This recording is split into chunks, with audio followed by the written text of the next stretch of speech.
Ouais. Salut la team, j'espère que vous allez bien. Aujourd'hui, on va avoir une petite vidéo un peu spéciale où je vais vous expliquer comment Will Smith, l'art que tout le monde connaît, a réussi à perdre sa petite brioche. This is me, y'all. Donc avant de commencer cette vidéo analyse de notre cher ami Will Smith, parce que oui, je vais la regarder avec toi, je t'invite à t'abonner à la chaîne, laisser ton meilleur pouce bleu, ton commentaire et bien sûr kiffer cette vidéo. À tout de suite. Let us begin.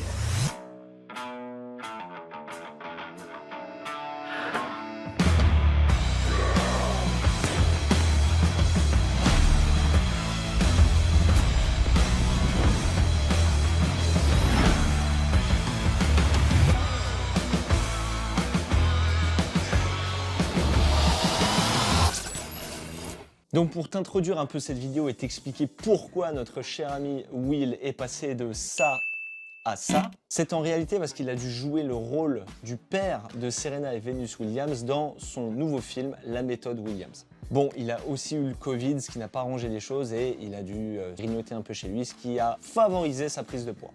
Donc comme tu peux le voir, Will Smith commence à faire sa première pesée, donc la pesée de départ. Il sent que ça, c'est pas ouf. On voit d'ailleurs à son corps. Il a, c'est comme il le dit, voilà, c'est la tragédie. Donc là, il se pèse. C'est en livres, hein. Donc une livre représente à peu près 450 grammes, 500 grammes. Quoi. On va être large. Donc là, il se pèse et il est à 218. Quoi. Non, en fait, il n'est pas à 218. Il est... Voilà, comme il le dit, c'est terrible. C'était un peu décalé, mais il est... Voilà, en réalité, tu vois la petite échelle en dessous, il est à 221, donc 221 livres, ce qui fait 110 kilos, quoi. Donc là, on voit que quand même, pour arriver à ses objectifs, il a recruté un coach, Aaron Ferguson, qui est entraîneur personnel, donc coach sportif. Et ça fait déjà à peu près 9 ans voilà, qu'il le suit. Donc, lui aussi se fait accompagner.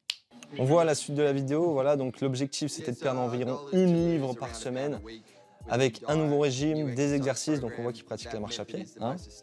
Et apparemment, c'est pas une simple promenade quand on est gros. Il a l'air quand même de ressentir le surpoids lorsqu'il marche. Il fait 2 entraînements par jour en résistance, d'accord, en travaillant un petit peu l'ensemble du corps, avec un jour de repos et la pesée le dimanche. On voit aussi qu'il inclut de la course dès le matin, l'entraînement en résistance, puis 2 entraînements dans la journée. Donc autant te dire que c'est pas obligatoire de procéder de la sorte lorsqu'on veut perdre du poids. Okay. Il s'agit de Will Smith, il a déjà un passé de sportif, sachant qu'il a que 20 semaines. Il s'est fixé cet objectif-là de manière durable. Je t'encourage pas du tout à suivre ce plan. On a ce souvenir... il veut pas tourner ça justement, il veut pas tourner ses exercices de traction. Voilà. Ouais, là, sont vraiment dégueulasses. Pour rappel, il fait référence à « Je suis une légende ». Pour rappel, les tractions de « Je suis une légende », c'est ça. Donc là encore, la pratique de la musculation, on voit bien qu'il fait un développé aux haltères. Il parle de l'implication émotionnelle, donc quand on a un projet, donc là, lui, c'est le projet, c'est d'écrire un livre, et il parle justement de la gestion de l'énergie. Comment gérer son énergie lorsque on a un projet pro et un projet perso. Donc là, son projet pro, je pense que c'est plutôt son livre. Son projet perso, c'est sa remise en forme. L'intérêt, c'est de trouver son pic d'énergie, là où on a le plus d'énergie justement pour effectuer sa séance. Donc toi qui me regardes, je t'invite à trouver ce fameux pic d'énergie pour effectuer ta séance. Ça peut être soit le matin à 5 h du matin, soit l'après-midi, soit le soir. C'est selon chaque individu. Donc là, Will Smith qui fait le guignol.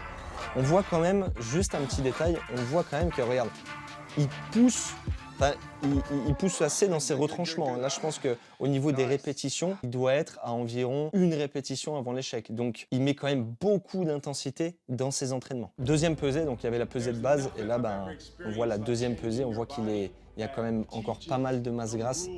Je pense pas qu'il ait perdu beaucoup de poids. Ça, c'est les vieilles balances. Les vieilles balances, c'est quand même les plus efficaces. Hein. Donc deuxième pesée, 222 livres. Il a pris du poids. 222. It doesn't feel right. We might need to check that surface. Donc là, il demande s'il doit prendre une autre balance, etc. Alors, on comprend bien que Will Smith soit déçu parce qu'il a pris du poids, mais encore une fois, il se pèse qu'une fois par semaine. Le biais avec ça, c'est que la prise de poids n'est pas synonyme de prise de gras. Je sais pas si tu me suis déjà depuis plusieurs vidéos, mais en fonction de ce qu'il a mangé la veille, en fonction de ses entraînements, en fonction de si le repas était un petit peu plus salé, s'il fait un peu de rétention d'eau, etc., ben, du jour au lendemain, il peut prendre 500 grammes, voire 1 kg, d'où sa déception. Mais ça se trouve, sur la semaine, ben, il a perdu du poids. C'est juste le repas de la veille qui fait que ben, le lendemain matin à la pesée, il a pris 500 grammes. Donc là, tu as deux solutions. Soit tu te pèses tous les matins à jeun après avoir été aux toilettes pour avoir vraiment une moyenne sur la semaine, et c'est ce que je fais avec mes élèves. Soit la balance te fait peur et tu n'aimes pas relier ta forme physique avec un simple nombre sur la balance, et dans ce cas-là, je t'invite à te peser comme il le fait une fois par semaine. Mais attention aux biais que cela peut procurer. Donc je pense que c'est la troisième pesée. Comment il se sent? Ben, forcément batterie faible, voilà, comme il le dit. En plus, son poids avait augmenté la semaine dernière. Donc là, il parle un peu de la nourriture, ce qu'il a fait avec son coach. Apparemment, il n'a pas dû suivre la diète exacte. Il dit qu'il a eu certaines réactions. Il demande si c'est une émission honnête. Pour le coup, il est honnête. Donc il dit où il a eu 2 jours où il n'a pas forcément fait ce qu'il fallait. Et il dit il s'est limité voilà, à 500 calories, œufs, crudités et basta cosy, quoi. Et toute la journée. Voilà. Et après, il enchaînait avec 14 heures de jeûne. Donc il pratiquait le jeûne intermittent. Justement parce que ça avait marché avant. Le problème avec ça, c'est qu'il passe dans un extrême. Tu vois que pendant toute une journée, il va se limiter à manger des œufs et des crudités, mais en faisant ça, je pense, enfin je suis sûr, qu'il a complètement changé son alimentation. Et pour que ça soit durable dans le temps, c'est pas forcément la meilleure des choses à faire que de changer toute ton alimentation et de te limiter uniquement à une source de protéines, une bonne source qui reste des œufs et du volume alimentaire qui reste des crudités. Et je veux dire, il manque quand même une petite portion de glucides, d'où le fait qu'il ait dit qu'il avait les batteries faibles et on n'est qu'à la 2e semaine. Donc là, ce qui est intéressant, c'est qu'on a un avis du coach sur justement ce jeûne intermittent. Et il dit bien, voilà, il n'aime pas du tout ça. Concernant la perte de poids, il ne pense pas que ça soit une manière saine de s'y prendre. Bon, là, on le voit manger du beurre de cacahuète. Encore une fois, on peut, mais bon, c'est pas forcément l'aliment le plus stratégique à avoir. Là, je vois une jeune dame, elle est nutritionniste. Ok. Donc apparemment, il a fait appel à une nutritionniste. Bravo, Will. Nous devions nous concentrer sur cette idée de nourriture avec les bons aliments. Voilà. Donc je vois qu'elle lui prépare des pré-workouts. Quand on regarde son assiette, on veut s'assurer que 60 à 70% d'aliments végétaux de haute qualité. Donc ça, c'est hyper bien. Assurer d'une protéine de haute qualité et une graisse de bonne qualité. Donc ça, c'est cool. Donc on voit quand même qu'elle lui apporte certains éléments dans le sens où elle va lui donner des aliments stratégiques et ne pas le restreindre forcément à ce qu'il faisait avant, ce qui n'est pas du tout durable, ne serait-ce que pour 20 semaines. Parce que 20 semaines à manger des œufs et des crudités, mon gars, bonne chance. Bonne chance. Bonne chance. Donc là, il sirote son petit jus. Donc là, c'est le docteur à la Stanford, le docteur de Will. Et elle lui donne son petit avis concernant ce qu'elle fait et son travail avec la nutritionniste.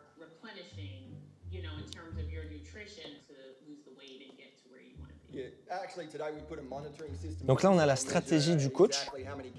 On a la stratégie du coach qui nous explique un peu ce qu'ils ont fait. Donc, ils ont fait un système de surveillance avec, comme on le voit, si je reviens un peu en arrière, donc ici, apparemment, il a une montre Fitbit, donc c'est sûrement pour calculer un peu son nombre de pas, etc., ses heures de sommeil.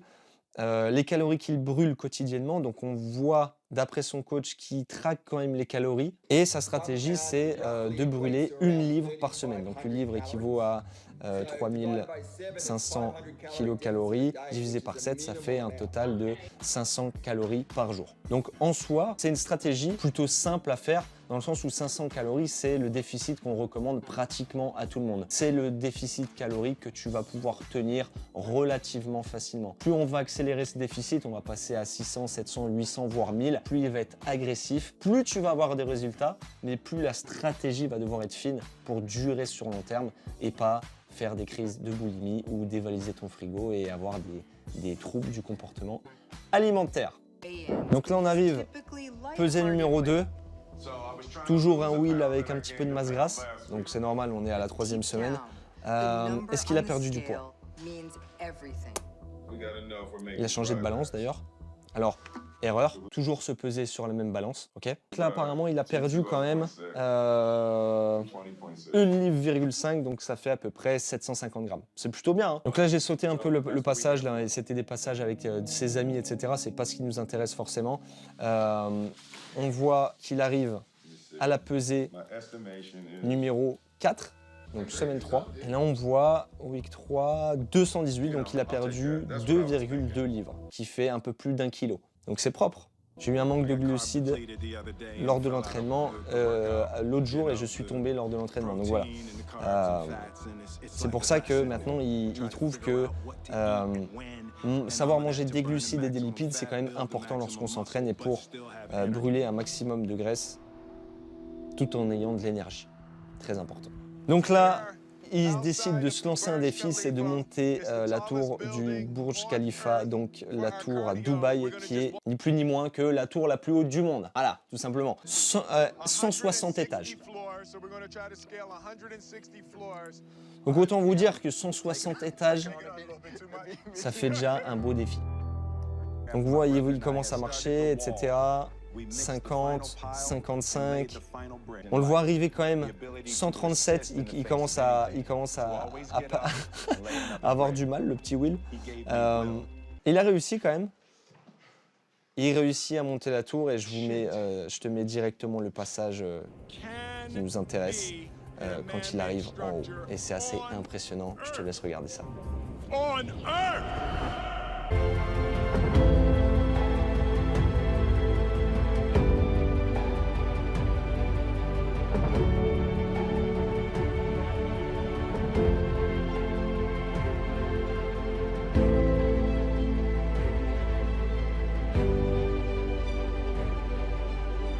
Donc là on arrive, on est à quelle semaine là? On est à la 8, 9, 10e semaine et 211 livres. Donc il a quand même perdu environ 5 kilos. Donc il est à la moitié de son challenge, c'est pas mal. Par contre j'aimerais bien te montrer juste un truc. Tu vois que, hop, je fais pause. Tu vois que à la 8e semaine il était à 211,3.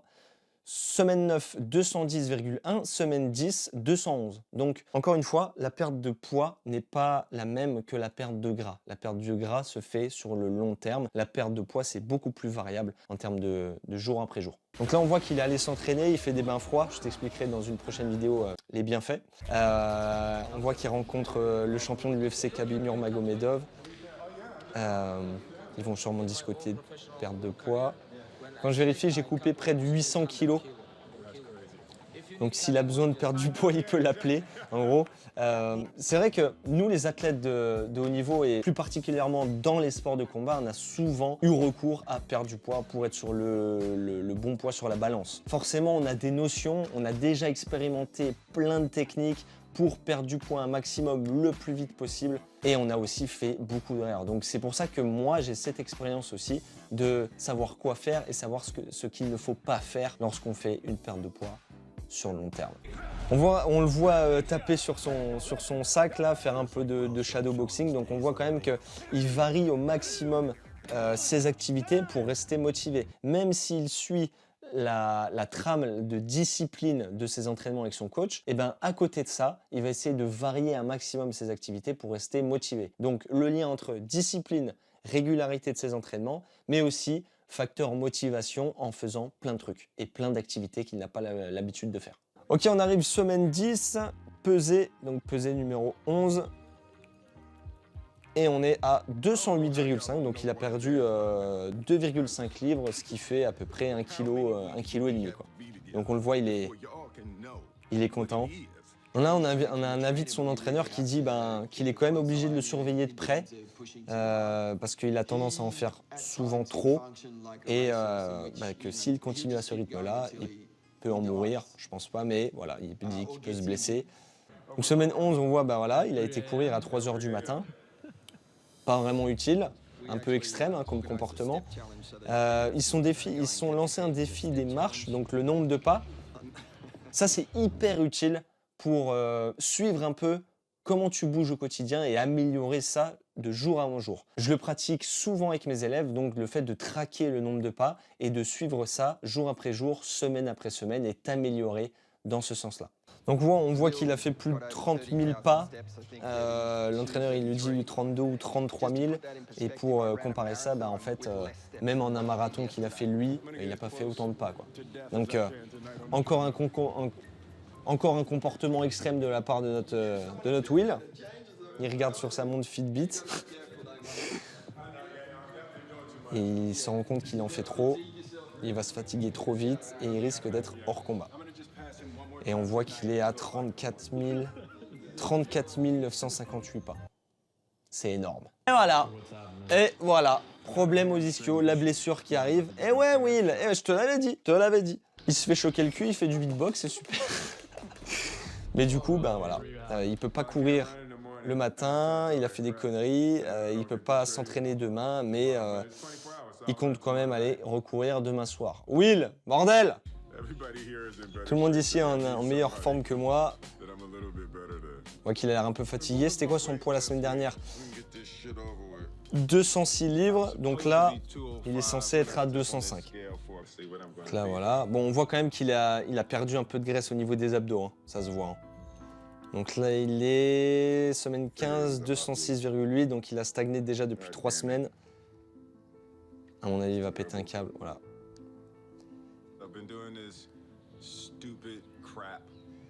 Il faut que tu...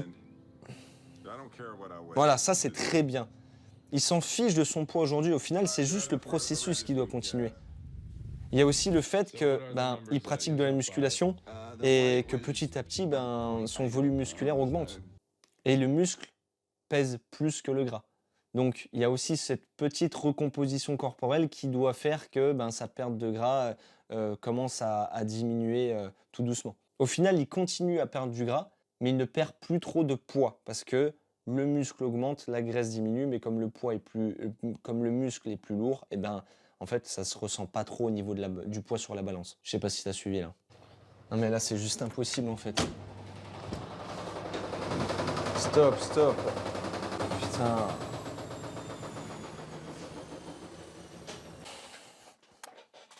Donc il ne reste plus que 5 semaines pour atteindre son objectif. 5h15 réveil, peser 5h45, courir le matin, petite sieste, 8h il tape dans le sac, 9h il a son premier entraînement en résistance et un deuxième à 11h. Un petit finisher à 11h52, histoire de bien exploser. À 1h, il a son travail d'écriture et ainsi de suite chaque jour. Donc franchement, tu m'étonnes qu'il ne tient pas, quoi. C'est un entraînement d'athlète de haut niveau plus. Ouais, en fait, il est vraiment encadré comme un athlète de haut niveau, quoi. Et forcément, mentalement, c'est compliqué, quoi. On voit un peu plus loin dans la vidéo qu'il fait quand même des trainings dehors, donc avec plein de monde. Il joue encore sur ce facteur motivation, diversifier un peu ses activités, toujours rester dans le travail de résistance, mais diversifier au maximum. Donc 18e semaine, pesée numéro 19. Il était à 222 si je me rappelle bien. Donc là, il est à 203. Ok. Donc là, ça continue à baisser, hein. C'est un peu ralenti, mais il a déjà perdu en total 17 livres. Donc ce qui fait à peu près plus de 8 kilos, quoi. Donc là, on a un petit mot de la fin de Will. On parle des comportements autodestructeurs que tout le monde a. Et on parle aussi de ses échecs, de ses victoires. Des coups de sang qu'il a eu auprès de son équipe, des changements d'humeur. Il a voulu abandonner le tournage. Et là, on a la fameuse... voilà, et là, on a la fameuse transformation. Plutôt pas mal, hein. Plutôt pas mal, le Will. Et là, on voit sa transformation finale, la dernière pesée. All right, so here's my last weigh-in. Sometimes achieving the actual goal On voit quand même qu'il a, almost nothing. il a pratiqué de la marche, la course, tout ce qui est travail en extérieur, escalier, musculation, cross, workout. Et puis là, voilà, il nous met saison 2. Enfin bref. Donc au final, mon avis, ce que j'en pense sur la transformation de Will. Donc il a réussi son challenge sur 20 semaines de perdre 20 livres. Donc 20 semaines, ça fait 5 mois et 20 livres, ça fait 10 kilos. Donc 10 kilos en 5 mois avec le rythme qu'il lui a mis, c'était largement faisable. L'objectif pour eux, c'était de perdre environ 500 grammes par semaine, donc c'est une perte de poids relativement facile. Et je pense qu'il a voulu beaucoup trop en faire pour ce genre de résultat. Il aurait très bien pu y arriver en marchant un petit peu plus et en pratiquant la musculation pour booster ton métabolisme, favoriser la croissance de tes muscles et dépenser donc plus d'énergie. Il a eu quelques semaines où il n'a pas forcément fait tout ce qu'il fallait faire, notamment passer d'un extrême à un autre, s'entraîner à 3 h du matin, plus 3 séances de muscu, plus des footings, tout ça avec un jeûne intermittent basé à base d'œufs et de crudités. Donc forcément, ça a amené à des blessures et des sauts d'humeur incroyables. Donc voilà, je pense pas qu'il ait adopté la meilleure stratégie au début, mais ça a fonctionné